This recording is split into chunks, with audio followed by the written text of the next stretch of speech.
What's going on, everybody? It's Ty the TV Guy, back with a video today about Severance, where I'll be reviewing the show's first 2 seasons. Of course, if you've watched to the end of season 2, you know that the last episode was really good, but it has a lot left to be determined and desired. So there will, of course, be a 3rd and maybe even a 4th and 5th season beyond this, but we know at least we're getting season 3, so I'm just going to be reviewing the show up to this point. Before I get into my thoughts, summary, and review, leave a like on this video and subscribe to my channel for more TV content about numerous shows like Stranger Things, Breaking Bad, and more Severance, of course. So really, I want to talk about this show in its entirety and what makes it so special. To me, like anything, a good television show has to be really well-rounded, so there needs to be good acting, good writing, good cinematography, etc., etc. But I think what really sets this show apart is just the concept and the plot in general. To me, it's just a genius concept to have 2 versions of all these people, their work selves and their outie selves, so, you know, who they are the rest of their life outside of work.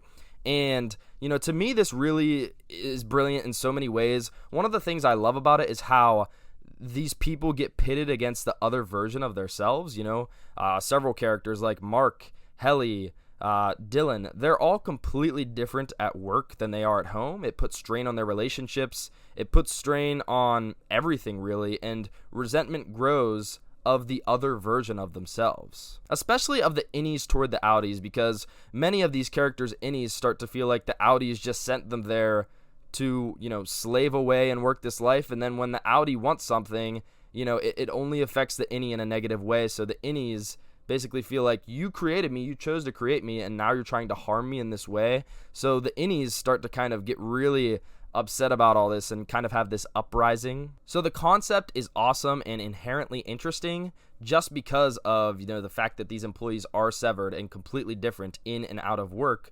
And then when you account for the fact that Lumen is very shady at best, you know, you could say that they're shady, or they're you know, kind of doing things under the radar. At worst, you could say that they're an evil company, probably with bad intentions for everything they're doing. And as we get further along in the show, I think the writers do a great job of answering a question and then creating another one basically simultaneously. And I think that's a genius strategy I've seen executed maybe better in this show than any other show I've ever seen. Like, there's literally so many high stakes moments in Severance where something happens that you've been waiting for so long, and right after that, the second after it, there's another huge door of mystery opened up, and it just makes the watch a little frustrating, but frustrating in a good way as the viewer. You're like, oh, now I need to know this next detail. So I just applaud the writers and the sequencing of the show. It really is brilliant in my opinion. And then we get into the characters, and I think from the very jump, as you can probably tell so far, I was very enveloped and all in with the concept and the writing.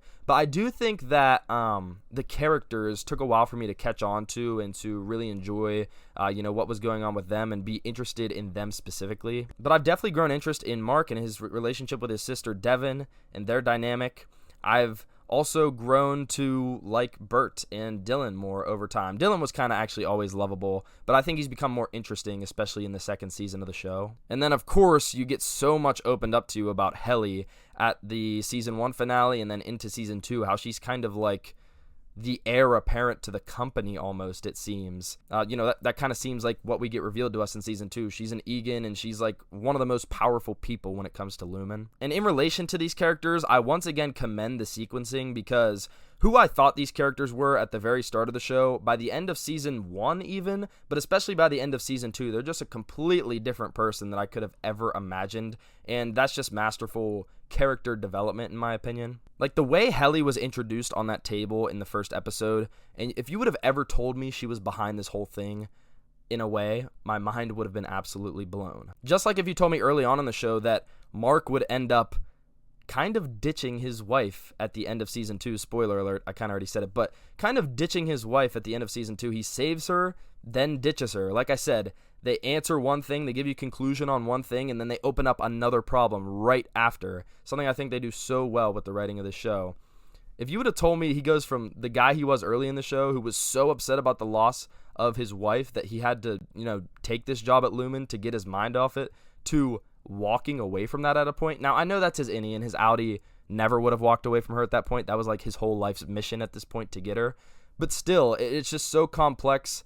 But at the same time, with the way they've developed these characters and the dichotomy between the innies and outies, it does make sense at the end of the day. And now I just want to shout out like some of the best moments of this show that I've seen. And honestly, I do think the conclusion of season 1 and the finale episode of season 2 are the 2 best episodes in the show. It's kind of predictable, but I just think objectively they are the best episodes, the most thrilling and exciting. And to me, they are truly 2 of the best episodes of television I've seen, and it gives me great hope for how good this show can be moving forward. And if they continue producing seasons like this, I definitely think it'll be a top 3 to 5 show of mine. But the season 1 finale was so satisfying because of the build-up, because of how our characters slowly started rebelling more and more throughout the season and uncovering little pieces of information that led them to be able to pull off the scheme they did, with Dylan pulling the levers and their innies kind of, getting to get a glimpse into their outies' lives,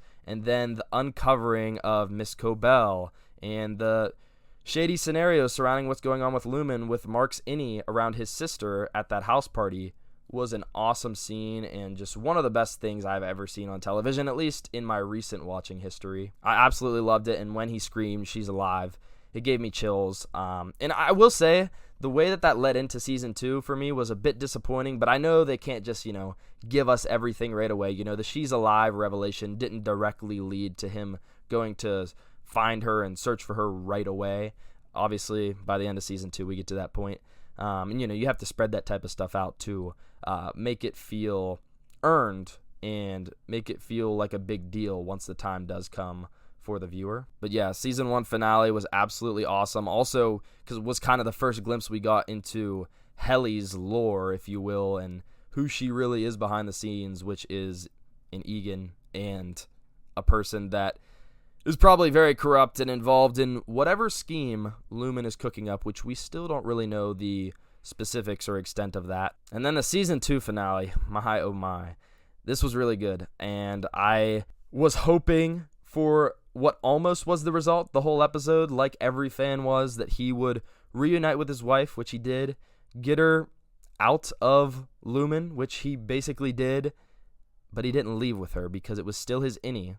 And it was in his innie's best interest to get her out of there for his outie, but to stay in there with Helly and try to save what they had together. I'd also love to shout out the acting in the show because it is top tier, and I think without good acting, you can't pull off these complex plot points and storylines that this show goes for. For it to hit hard, the acting has to be real and believable, especially with these characters that have to play 2 different personalities and kind of 2 different people within the same people in the show. It's a weird dynamic that probably not a lot of actors have had to tackle within the same story, and so I think it's really impressive how these actors pull it off. Like I said, kind of playing 2 different people as one person. It's definitely a unique scenario for them to be in. And so I've kind of covered every facet of the show, but as far as what's to come, there's so many questions that need answered moving forward. I think one of the main ones, well, obviously we need to know, okay, Gemma has been kind of freed from Lumen, I believe. I mean, she was in that room. That's the last we see of her. I think that allows her to go outside, and so I think she'll escape.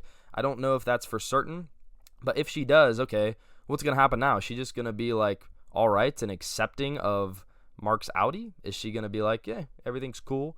Now, I think, her having experienced everything she experienced, she'll understand the concept and kind of know what he went through and what's going on, and the fact that his innie is the one that abandoned her in the end, not Mark's outie, so I wouldn't think she'd be mad at him, but I'm not sure exactly how that's going to work. And if she does reunite with Mark's outie after he leaves work, what happens? How do they move forward together? And will Lumen interfere in their relationship?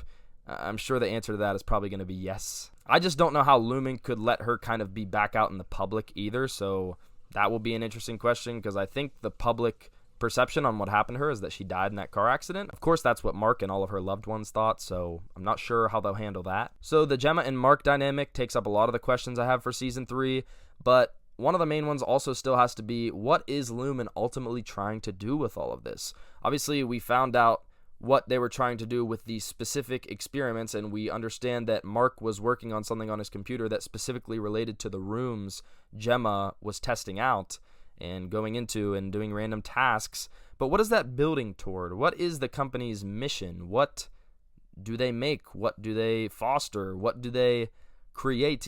So we don't really know that still, unless I'm having a brain fart here, but I'm 99% sure nothing like that was revealed to us really. So we still are in the dark about Lumen's motivations and outcomes. And then how are they going to continue Helly's relationship with her father and other powerful people at Lumen?